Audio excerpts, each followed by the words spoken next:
Hello and thank you for joining us on the midweek edition of Journalist Hangout. I'm Ayodele Ozubakun. Today on the program, Nigeria's goals of achieving steady power supply still far from being realized as stakeholders engage in buck passing. And later on the show, Governor Lalong spits fire over plateau killings and President Buhari warns against reprisal attacks. I'll be hanging out with Babajide Kolade Utitoju and Dari Odufowokun. So if you're ready, let the hangout start now.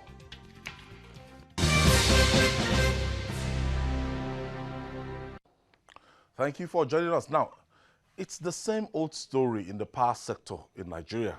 Though the sector has gobbled huge funds over the years, blackout remains the lot of citizens. But rather than providing answers, all that stakeholders, the sector could come up with buck passing.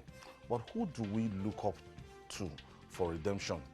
The generation arm, the transmission leg, or the distribution companies, particularly called discos?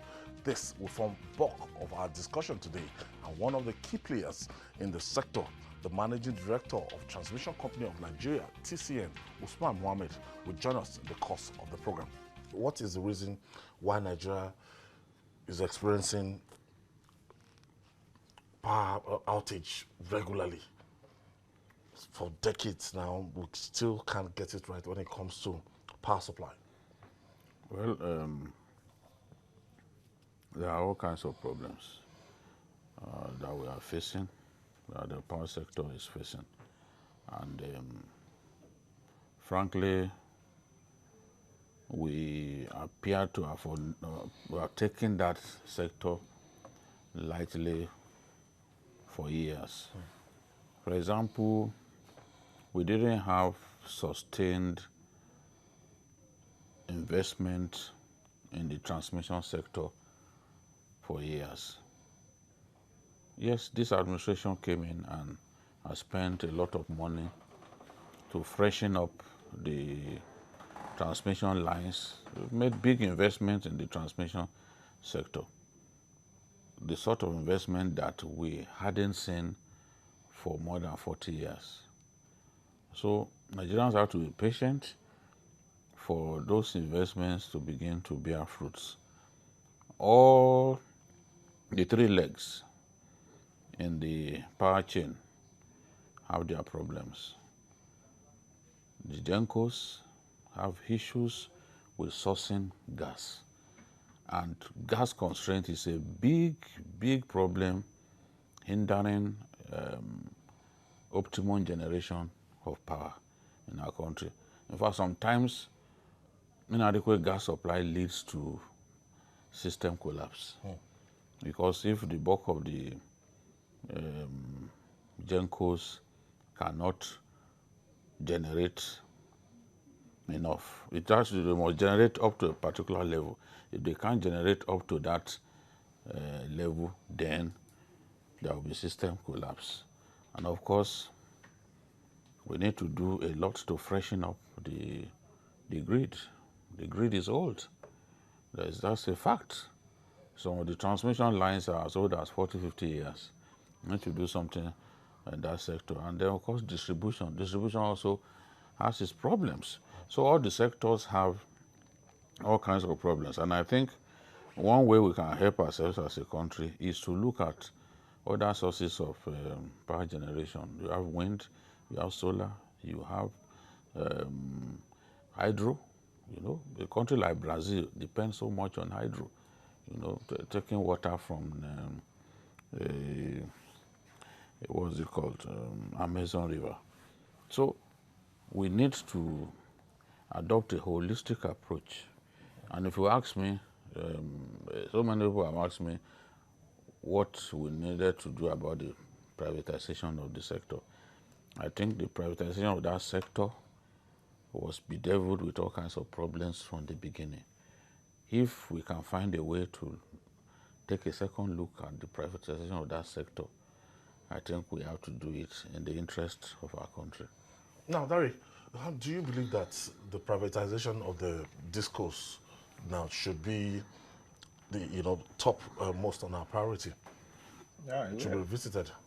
There is no doubt about the fact that we need to review, let's use the word, review that process. Because prior to the privatization, what we were made to believe was that bundling together the harms involved in the then PHC and NEPA was actually the problem. Well, let's break it down. Then you see how smooth sailing the process would be. But we did that. And it's as if the situation is even worse. Now, in those days, all we knew was NEPA is not performing or PHCN is failing us. Now, the generating company will say, we generated 5,000. Transmission company was only to transmit 4,000. The transmission company will say, no, even the 4,000 we transmitted, the distribution companies could not distribute half of it. And then we actually didn't know where to say the fault was. I think the privatization was badly done. It was not done with the interest of the country at heart. Events after the privatization has proven to us that our interest was not taken into consideration. That is one. Secondly, it's as if we threw away old wine in an old bottle and we poured fresh one without cleaning the bottle. And what do we have on our hand now? The germs that infested the first wine we threw away are still in the bottle, still infesting. The issue of bureaucracy, the issue of the workers themselves, the issue of cutting corners where we ought to face issues headlong are factors that are still bedeviling that sector of our national life. And if you look at it, we are still having situation where Nigerians paying through their nose are still unable to enjoy electricity because at the end of that chain is supply to the people. And once supply fails, whatever you did with generation and transmission will be unknown to Nigerians. And with Nigerians, the discos are to blame because very few of us are actually aware of the process that brings power to the disco. All we know is that power is not being supplied to the homes. And if power is not supplied, even if it generates the entire world and it's transmitted and yet it is not distributed, nothing has really been done. And this is worrisome. It behoves on the fact that we have a system that is not working. That is the bottom line. We have a system in that sector that is not working. So whatever we have to do to make the system work is what we do. If it includes revisiting the private, because people came and said, we are experts in this sector.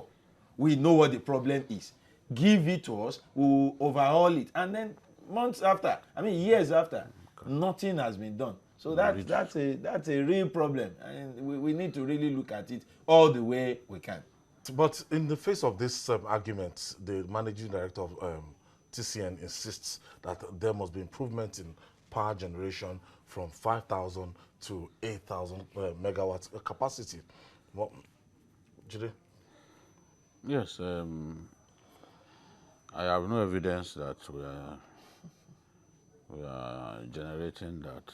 I know that we have capacity to generate more than that, but I have no evidence that we do generate that. So it is the TCN MD who has that information, and I'm sure he will be telling us in the course of this program. We will be giving reasons why he thinks that we have reached that level. But for me, as a journalist, I only say the things that I can see, the things that I can prove. I have no evidence that we have generated 8,000 megawatts at any time. I know there is capacity to generate. I know that even the discos have capacity to distribute more than 6,000 megawatts, but I do not have evidence that we have generated up to 8,000 megawatts. What I know from the facts at my disposal is that we have generated in excess of 5,000 megawatts. We've done that before, but I'm not aware that we have ever generated 8,000.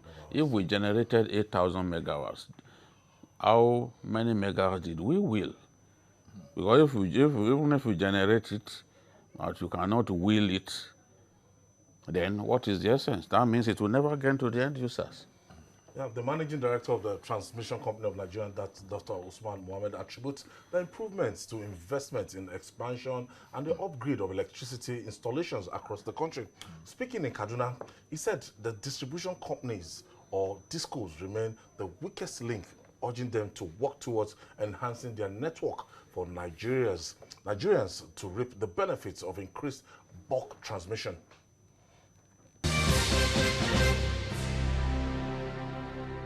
We have already upgraded Alimosho capacity by 70%. From Ikeja West to Alimosho to Ogba, and then from Ogba to Alausa, and Alausa to Ota. We are putting a conductor that will carry 2.5 times the capacity of the current conductor. We have commissioned so many substations. Here in Kaduna, we have increased the capacity of Kakuri by 100%. We changed the conductor from Mando to Kakuri and put a conductor of high capacity conductor, which increased the capacity by about 300%. We increased the capacity of Zaria substation by adding 100 megawatt, which means we increased the capacity by 100%. Funtua has 30 MVA. We put 60 MVA, which we have increased the capacity by 200%. You know, transmission is more difficult to fix than distribution. So the distribution is just a matter of choice. The right of way distribution is 5 meters here, 5 meters. It's not wide. It's not difficult. And some of those equipment of distribution, they are actually manufactured here. Most of the transmission equipment, almost 99%, they are not manufactured in Nigeria. So it's more difficult to fix transmission. So we believe that as we fix transmission, it's a matter of capitalizing the disco so that they will have money. You can verify whether what we are doing, we have done some work, is that go to Cotonou, 70 to 80% of electricity in Benin and Togo is supplied through our network. The same thing we go to Niger, between 70 and 80 and 90% of electricity in Niger is supplied through our network. Go there, you see more stable electricity than here. Okay, joining us live now from our Abuja studio is the managing director of the Transmission Company of Nigeria, Mr. Usman Mohammed. Thank you for joining us, sir. Now, what in your view is the reason Nigeria is not experiencing uninterrupted electricity? Yes, thank you very much, and I'm grateful to speak to you. Yes, Nigerians will have uninterrupted electricity when we are able to fix the generation network, fix the distribution network, and fix transmission network. Now, if you look at when we did after the power sector reform, the generation companies have done some ramp up. We have significant capacity increase in generation. Transmission was having problem before until 2017 when we came in, and we are able to significantly change transmission. I'm not saying both generation and transmission have reached the level that Nigerians could have adequate power supply. But as of today, the weakest link in the power value chain is the distribution network, because no significant investment has come into distribution. And you know, Nigerians should understand that electricity is something that you cannot store. At any point in time, is what you can demand, or the load that the distribution companies can carry is what you can generate. Just like if you have a 20 kVA transformer in your house, and the wire from the transformer to your house is 20 kVA. If the load inside your house is only 5 kVA, only 5 kVA you can generate. So right now, focus should be on the distribution, because if you look at transmission, we have done a lot of work. If you look at even from the beginning of this year to date, we have installed 6 power transformers across Nigeria. Now, as at October 2019, we installed 68 power transformers across Nigeria. This has not happened in the recent history of Nigeria. And still, we have $1.6 billion of investment, which many of them have not yet fully crystallized, but very soon they will crystallize to put N-1 across the country. Now, on the side of distribution, where is the investment? So we need to look at that. And that is why TCN asks for capitalization of the discourse, because we believe that there's something fundamentally wrong with how we carry out the privatization. And we believe that capitalization will solve that problem. MD, the critics of TCN say the TCN has never transmitted up to 5,000 megawatts. For example, it is said that on the 7th of January 2019, GENCO generated 5,373 megawatts, but the TCN wheeled only 4,303 megawatts. And on the 7th of February 2016, 5,074 megawatts was generated, but 4,557 megawatts was wheeled. Why is the TCN unable to transmit what is generated? Thank you very much. And you know, anybody who asks that question, maybe the person does not understand the power economics. In power, you cannot generate what is not demanded. So this issue that generator has generated higher than what TCN can transmit does not even make sense. Let me explain to you. You know, before we came, not more than 30% of the generators are on free governor. And we have to work hard to put them under frequency control. Now, what is frequency control? Frequency control is the process of balancing the demand and supply. Now, for information, you cannot generate what is not demanded in electricity. So the demand and supply must balance all the time. So if you say, generator generate higher than what transmission can transmit, it doesn't make sense because it's not possible. So that is exactly. So those people who are throwing this figure, I don't know where they get it, but it doesn't make sense. It doesn't work like that. At any point in time in electricity, you can only generate what is demanded because you cannot store electricity. Thank you for the response, but we must make it clear that ours is to get information and ask questions. So from what we gathered, that question was asked. But you have responded that it is impossible to generate more than what is to be transmitted. However, it appears that the DISCOs, GENCO, and the transmission company are all involved in passing the buck, blame game. Is it that there are no time when you meet together with the CEOs and the managers of the DISCO and the GENCOs as a transmission? Are there no meeting points when issues like this are discussed and we really get to know who is to hold responsible? Because the blame game appears to be the in thing. Thank you very much. I want to ask you, please try and find out how many CEOs of distribution company comes out in the new media and contradict transmission, and we have disagreement with them. We can never have disagreement with the professionals. What you have is that you have some association who are propagandists that have been hired to be branding lies across the network. Now, if you look at recently, EcoDisco published a report that indicated that between 2019 and 2024, they are going to have constraint in 3 places, and 3 out of the 12 substations that we are feeding ECO. And those 3 places that they said they are going to have constraint is Isolo, Lekki, and Abara. We called them immediately for a meeting, and we discussed. And from that meeting, we established that, yes, there's a constraint in Isolo. And we quickly quickly ordered the deployment of a mobile substation to Isolo. Now, at Lekki, that they said they are likely going to have constraint, we have established that as of today, there is no constraint in Lekki. But we are upgrading the capacity of Lekki by 100%. So even the envisaged constraint is not going to be there. At Abara, we are building a 330 kV substation in Abara. So that means we are putting more than 100% of the capacity in Abara, and that will come up before 2024. So you see, this is the kind of engagement we have been doing. Now, Lagos, Ikeja also published the same type of report.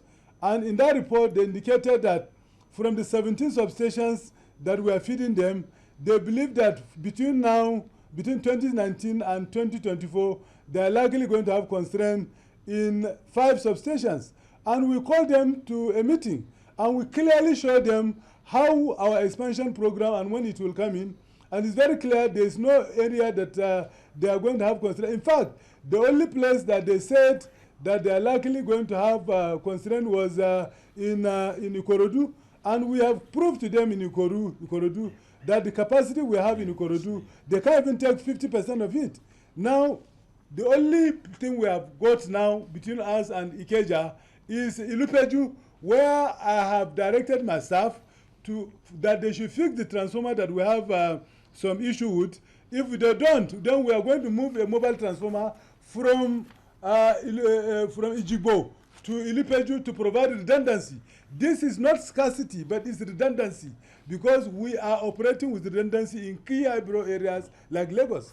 And don't forget that even all these places that we are mentioning, again, we have transmission rehabilitation and extension program that is again putting about 100% of existing capacity in those places. So what am I trying to say? What I'm trying to say is that what our work with the discos is to put actually not even what they need, but with redundancy, taking into account even the suppressed load.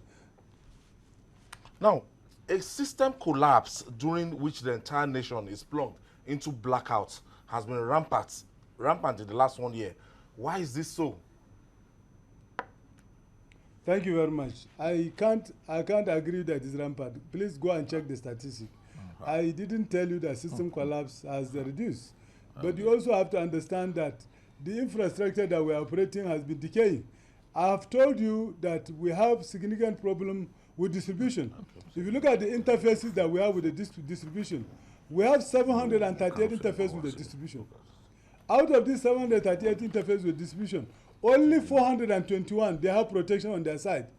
The remaining 318, there's no protection on the side of the discos. What am I trying to tell you? What I'm trying to tell you is that in those areas is the transmission protection that become primary protection for 415 customers. How do you operate a network like that? And also, you also have to understand that because there's no contract, contract-based arrangement, discos can drop load in the name of managing their load anyhow. And that frequency management becomes very, very difficult. Of course, the grid is still having some issues. And that's why we have raised significant amount to fix the grid. We are also building new lines to provide some level of flexibility. Yeah. But I can tell you we have done a lot of work. But of course, we have to also have commensurate work on that side for us to have balance. You have to also understand that as of today, we are operating the grid without spinning reserve. So there is no way we can 100% eliminate system instability. But I can tell you it's a work in progress, and we are making significant progress on the side of transmission. And I also want to tell you that on the side of generation, there are a lot of significant work that have taken place. In fact, as of today, as a grid manager, we don't encourage new connection to the grid. Because when we continue to connect people who generate and the discos are not picking the load, we are increasing the country's contingent liability. Therefore, we cannot continue to expand without having the load being taken. So that is the issue. So where we need support now is on the distribution side. And I think the distribution companies are not saying what we are saying is wrong. If you look at the report of Iko Disco, which I said, and Ikeja Disco, they significantly indicated the amount of investment they need to be able to take the existing load and also to rehabilitate their network. Now, so we need that money to take place to be raised so that they can fix their network. We're still on the issue of system failure. Yes, you have not said that system failure is a thing of the past. But the concern is that in the last 6 months, for example, we've had numerous system failures. We want a situation in which at least we can count the number of system failures on maybe one of our hands, maybe like 5 system failures in a year. But we have system failures, some of it arising from even gas constraints. How do we get around it? Because every time it happens, it puts us to shame as a nation. It's not just the the fault of the transmission sector. But we are saying that sometimes even insufficient gas supply as a result of breaching of gas lines leads to system failures. How do we solve this problem? That is what we are interested in. Thank you very much. Thank you very much. You know, I have said that for us to have a stable grid, all the players have to play their role. Now, when you have a system where contracts are working, everybody will be abide by the contract. If you have signed a PPA and that PPA is effective, and the owner of that PPA will have signed gas supply agreement also. If the gas agreement is also effective, it means everybody will play according to the rule. And if everybody is playing according to the rule, it means that anybody who fell in the process, that person will be punished according to the agreement. Unfortunately, we have a situation where we have adopted single buyer model, a model where government is going to guarantee everybody in the middle. And I can tell you this model, I don't think it has worked in any part of the world. Now, this model is there now, so we have government guaranteeing everybody. Generators are saying they're getting their money through payment assurance. Whether they're getting their payment on time, it depends. I don't think they're getting their payment on time. Now they're not paying the gas suppliers, so they're supplying gas according to the way they like. So for us to have a stable system, we have to go to contract-based arrangement, which means that we should move away from this single buyer model and go to a contract base where everybody will be performing according to contract. And you know, I want Nigerians to know, it's not right to say that cost of electricity is very high in Nigeria. If you go to Senegal, the cost of generation in Senegal is 23 cents per kilowatt hour.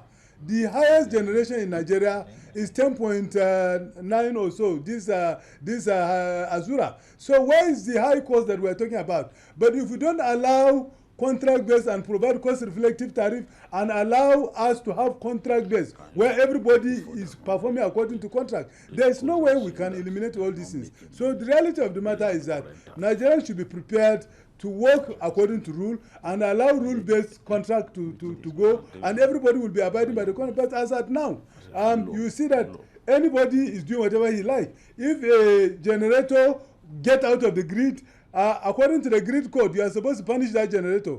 The generator can claim that the reason why we went out is because we don't have gas, and because we didn't have gas, because we are not paying the gas. The gas supplier will say, yes, we switch off because we are not getting our money. So this is the problem we have. So for me, I think we have to be prepared to do the right thing.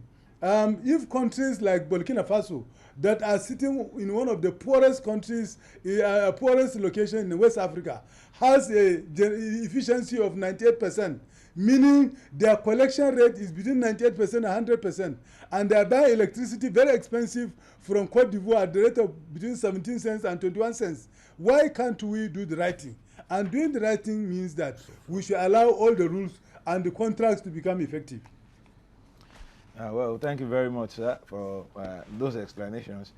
However, still based on what you are talking about, the arrangement, the current arrangement, I think this is one of the complaints the discos have been raising over the years. For example, they complain that they are not making profit from the current arrangement, whereby they have to buy for about 88 naira or thereabout and sell a little above 30 naira. So to them, it is an arrangement that is not profitable. Do you think this is one of the reasons why we are having all these problems in the power sector? Okay, let me allow the MD just to hold on a little bit. We'll go take this breather. When we come back, we'll discuss more. Please don't go away.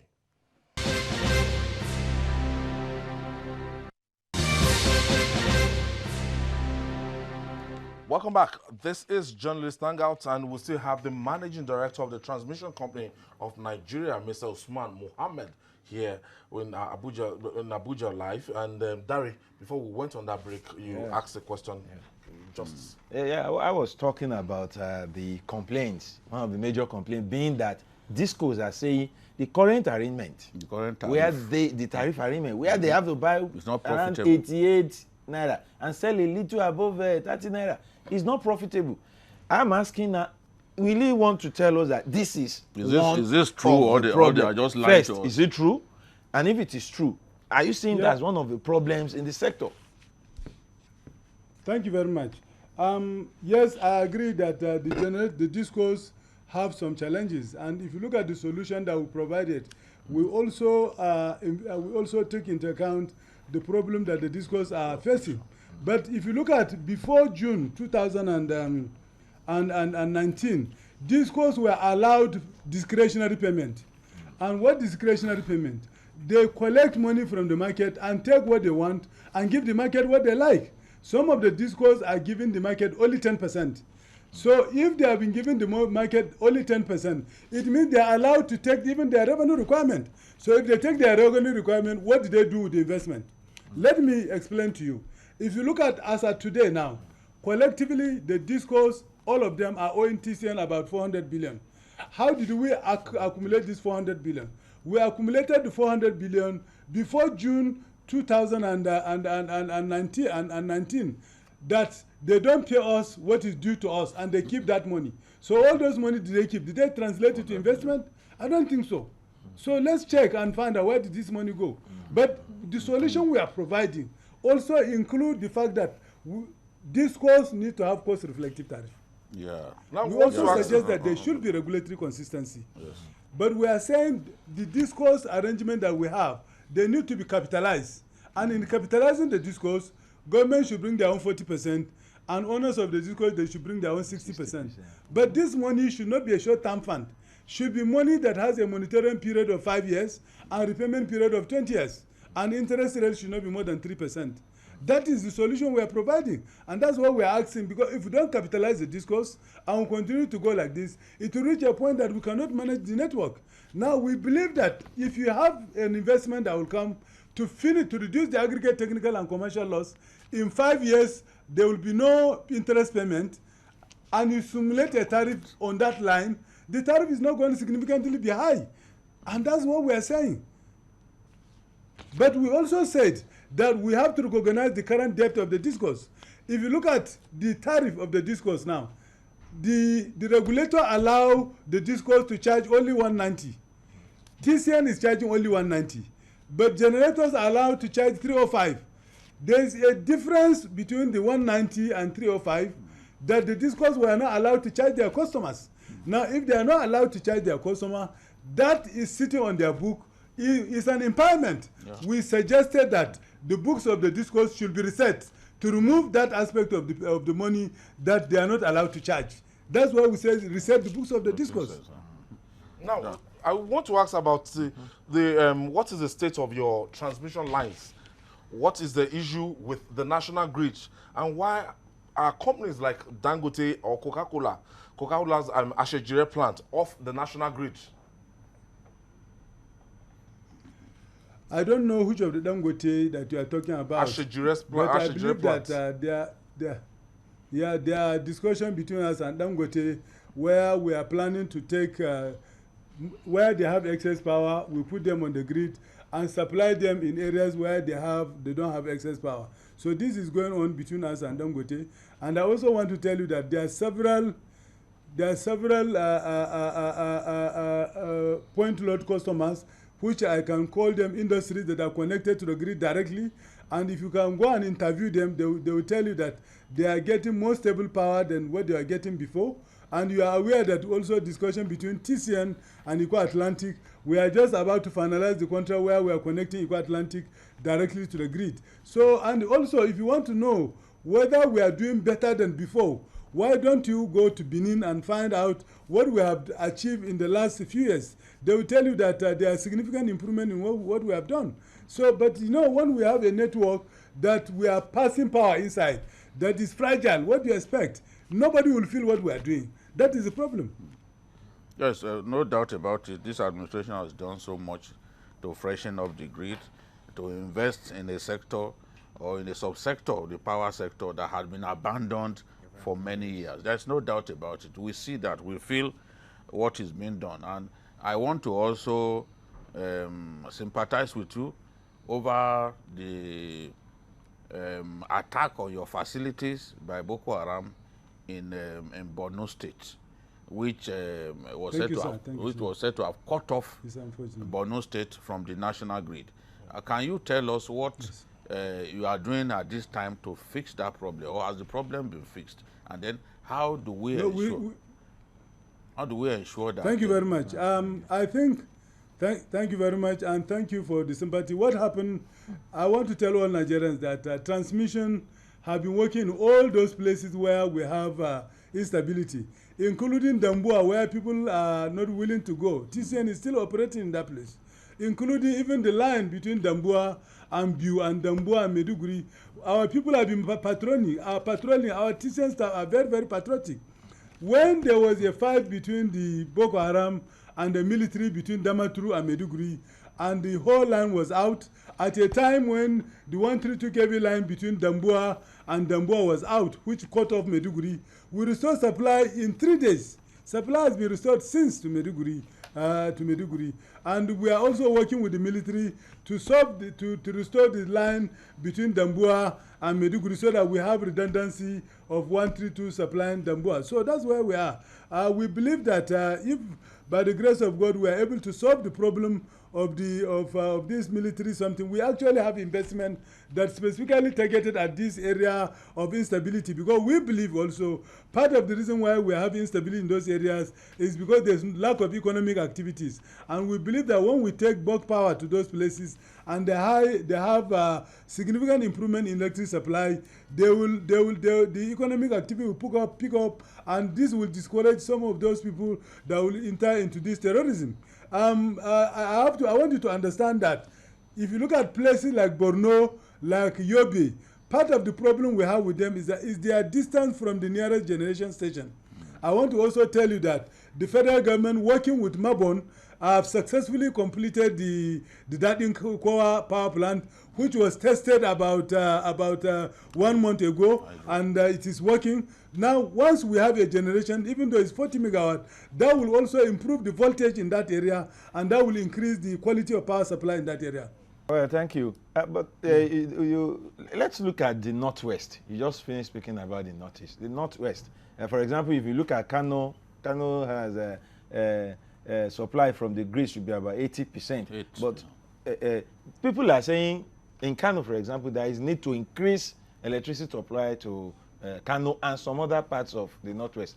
How can this be achieved? As in, how can we increase supply of electricity to the Northwest? Thank you very much. We know all the areas where we have constraint, and the transmission rehabilitation and expansion program is taking care of them. It's not only Kano that have constraint. If you look at between Alauji or Onitsha line, we have significant line constraint.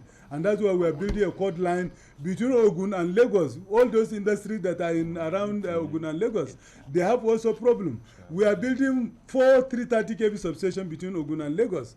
Now, in Kano that you talk about, we believe that we have constraint of line. Of course, the current supply that we are taking to Kano Disco cannot take up to half of the current supply. And this has happened. When we had an engagement with Kano Disco, and they claim that we are giving them less power, we brought out a statistic between August 15 and September 2nd. What we provide to Kano? What we provide to Kano was 359 megawatt on the average, and they are taking 154 on a daily basis. So they're taking less than half of what we are providing. So, but still, we know that there's a constraint in Kano. And that is the reason why we are putting another 2 330 kV substation in Kano. The Rimi Zakara, which is very, very far in terms of implementation, is about 80% completed now. And the Jogana substation, which is funded by AFD. We are also building a new line from Kaduna to Kano, which is a cord line. That is double circuit of a double circuit. This is the first time in the history of Nigeria we are building this kind of line. This line is financed by the African Development Bank, just like the Alauji Onitsha line. They are the same capacity. So we are bringing, and we are working on closing the loop between Kayenji, Birnikebi, Sokoto and Katsina. That is also financed by AFD, French Development Agency. So we are working to see that the grid becomes stable. And all over the country, we are working to ensure that we close the loop and we provide what we call N-1. We are working to close the loop between Opai and Ugeli. We are also trying to, we are trying to come up with an arrangement between Southeast governors to enable us, because right of way in the Southeast is very difficult, so that we'll be able to have a line that will run from Ugeli to Yenagua to Port Harcourt. So all this we are doing. And the Eastern backbone we are building for Calabar to Kano, which is a WAP project, is also coming up. So we are working to make the grid very stable. On SCADA also, we are working to ensure that the communication backbone are in place. You know that we are building a total of 2,800 kilometers of 330, building and rehabilitating, a total of 2,800 of 330, and then 2,700 kilometers of 132. All these are coming with OPGW, so that we have communication backbone that will enable us to have smart grid. So we are doing everything. But what I can tell you, as we are putting this investment, also we have to have commensurate investment on the side of the disco. If we have investment on the side of the disco, and we are able, the discos are driven by contract, which will bound them to collect the money and pay transmission and pay generation, then everybody will be on board. Because if you are getting your money paid, you are based on contract. If you fail to perform, you are penalized. If you look at even the eligible customer that we have signed with about 12 or 11 or 12 factories, there is a liquidated damage. If transmission failed to deliver the electricity is penalized. If the generator failed to generate, they are penalized. So we have to work according to contract, but we cannot work according to contract in this kind of arrangement where you have government guaranteeing everybody and everybody can do whatever it like. That is what we are saying. Thank you, sir. Now, Siemens talks about 23,000 megawatts targets. Do you see this as achievable? Thank you very much, sir. For us in transmission, you know, what Siemens is talking about, they are talking about point to point. They are talking about expanding the distribution network also to be able to take the load.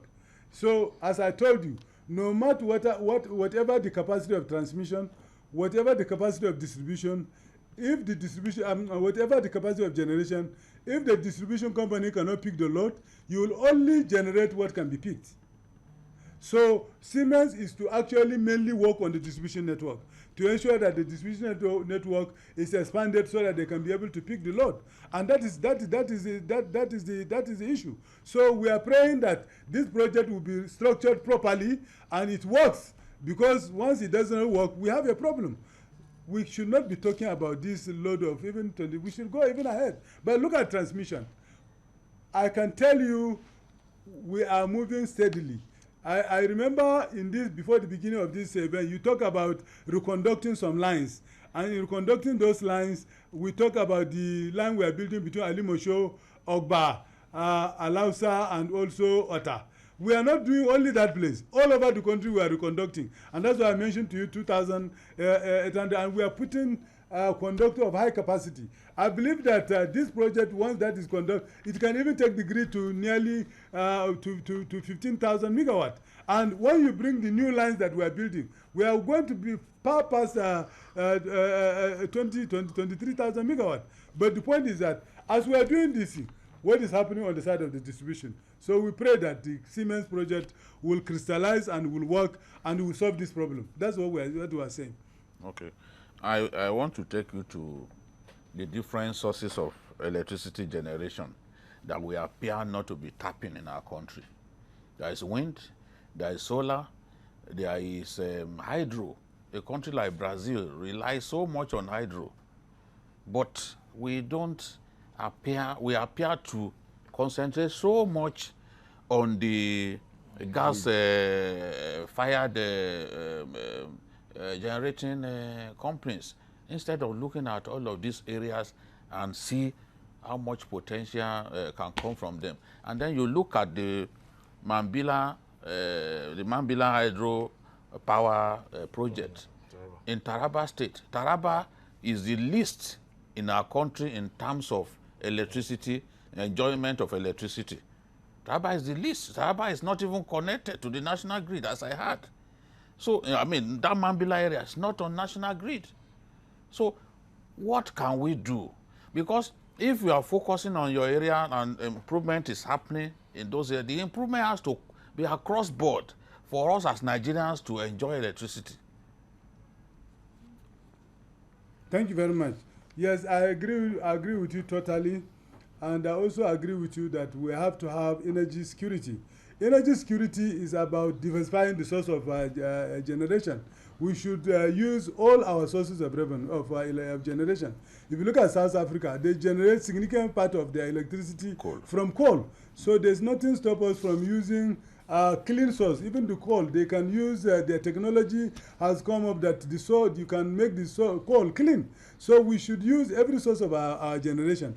But I want to tell you that if we don't solve the market issue, there's no way we can continue to expand generation. Because I don't think that government can sustainably continue to invest in the power sector. So the only way we can attract sustainable investment in the power sector is only through solving the market issue. But that's not all. I also want to tell you that there are several initiatives of government to diversify the energy sources. You just talk about Mambila. You also have to understand that we are planning to build the eastern backbone, which will be a 330 kV line right from Calabar to Ikom to Ogoja to Kashimbila to Mambila to Jalingo to Hong to Biu, Damaturu to Potoskum to Azere to Kano. You know the importance of that line? From the northern part, from the Jigawa side up to Bauchi to Yobe, you have significant vast land with heavy sunshine where there's sparse population. You can have huge solar generation on that line, and you will have a transmission line to evacuate it. Now, if you come down on the Taraba side, you know we always talk about Mambila. Mambila is not the only potential there. We have several, more than 10 sites under which you can generate 10 megawatt. Yeah, you can generate 200 megawatt. Yeah, you can generate 200 megawatt, 80 megawatt, 150 megawatt, several others. So we can use that area also to generate power through hydro. So there are several sources we can get. So, but we need to solve the market issue, because by the time you put the transmission line and the market issue are not solved, where are you going to get the PPA, the power purchase agreement? Who is going to buy the power? Because right now, the off-taker, which is the discos, are not picking the power. So if you are generating electricity, there has to be the market which will buy the electricity. I'm not saying that Nigeria are not willing to buy electricity, but where is the disco network to pick the load?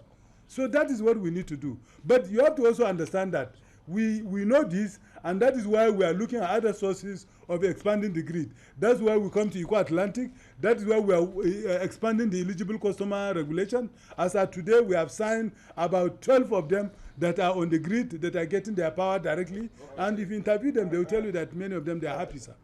It's okay. But then it seems to be generally acceptable that, or accepted that the GENCOs and the DISCO are currently technically insolvent and they are incapable of delivering on their mandates.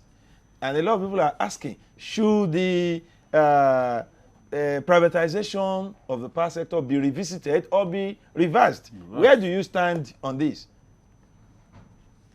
Thank you very much. My position is that I don't think my position is consistent with those people who want to reverse the power sector reform, because you have to look at critical fact.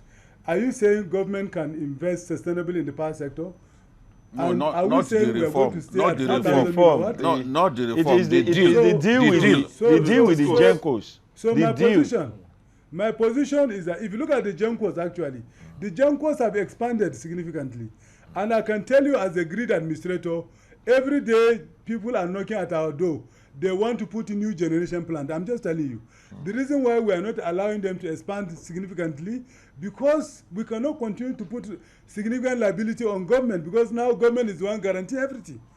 So, and we have not solved the problem of the market. So if we have about 2,000 megawatt stranded, what do you say? So if you say GENCOs are insolvent, the problem with GENCOs is that maybe the government guarantee is not giving them the money on time. But government has provided guarantee to them. And I think that there is payment assurance which they are paying them. Whether they pay them on time, I can't say, because it's only MBED that can talk about that. But they are getting their money. Now, where we have significant, and if you look at all the generators, even Egbin that is in Lagos, what was the capacity of Egbin when it was taken over? They have expanded significantly. Yes. Look at mainstream, they have expanded. So they are expanding, even the current ones. But the point is that why are they expanding? They are expanding because some investment has come in. But from the distribution side, the only expansion we hear, people building their house and putting transformer by themselves. Is that the kind of expansion we need? No. Right. We need to clean the network, put the network to work. And that's what we need to do, sir. We have to go. I want to thank you, Mr. Usman Mohammed. That's the Managing Director of the Transmission Company of Nigeria. Thank you for your time, sir. Thank you very much for the opportunity to explain to Nigerians the situation. Thank you very much. Thank you. We hope to have you another time. Another time. Of course, if you call me tomorrow, I will come.